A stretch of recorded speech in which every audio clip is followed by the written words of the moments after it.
নমস্কার। প্রাথমিকে 20-22 মামলা নিয়ে খুবই গুরুত্বপূর্ণ খবর যে প্রাথমিক শিক্ষক নিয়োগ 2022-এর যে 20-22 মামলা, সেই মামলাটি কিন্তু আবার উঠছে আগামী 23শে এপ্রিল। দেখতে পাচ্ছেন সৌমেন পাল ভার্সাস সাবরীন নায়ক, যেটা 11,000 যে নিয়োগ 11,665, তো সেই নিয়োগে যে 20-22 ডিএড ব্যাচের মামলা দেখতে পাচ্ছেন, ডায়েরি নম্বর 21/7/2023, কেস নম্বর দেখুন, যে 23/4/2024 কেসটি উঠছে। এটা কিন্তু লিস্টেড হয়ে গেছে অনারেবল জাস্টিস এস বোপান্না এবং অনারেবল জাস্টিস সঞ্জয় কুমারের বেঞ্চে। সিএল নম্বর 33-এ আছে।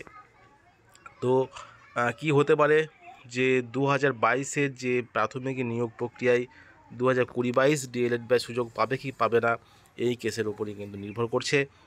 মেন যে পয়েন্টের জন্য যে কলকাতা হাইকোর্ট ডিভিশন বেঞ্চের যে 20-22 ডিএলএড ব্যাচ 2022-এর নিয়োগ প্রক্রিয়া থেকে ছিটকে গেছিলো, তার যে প্রধান কারণটা ছিল যে নিয়োগ নোটিফিকেশনের পরে তাদের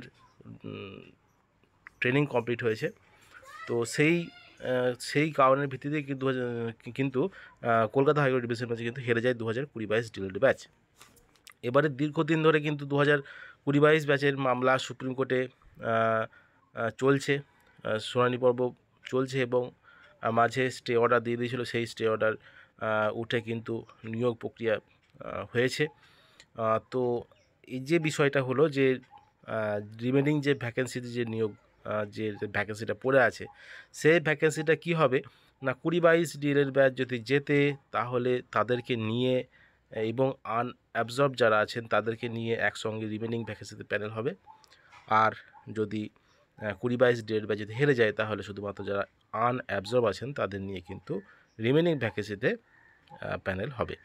এটাই কিন্তু সম্ভাবনা রয়েছে। দেখা যাক কি হয় আগামী 23শে এপ্রিল 20-22 ডিএলএড ব্যাচ জেতে না হারে, কি অর্ডার আসে, কি জাজমেন্ট আসে সুপ্রিম কোর্ট থেকে, সেটা কিন্তু লক্ষ্য রাখতে হবে আগামী 23শে এপ্রিল। কেননা এটার গুরুত্বপূর্ণ কেস প্রাথমিক শিক্ষক নিয়োগের ক্ষেত্রে এবং পরবর্তী নিয়োগের ক্ষেত্রেও কিন্তু এটা একটি গুরুত্বপূর্ণ বিষয় যে এই কেসটির জন্য কিন্তু পরবর্তী দেরি হলে পরবর্তী ক্ষেত্রে কিন্তু নিয়োগ প্রক্রিয়াও কিন্তু ডিলে হওয়ার সম্ভাবনা থাকে। তো বিষয়টা হলো এটাই। দেখা যাক কি হয় আগামী 23 তারিখ নিয়োগ প্রক্রিয়া কতদূর ত্বরান্বিত হয় প্রাথমিকে।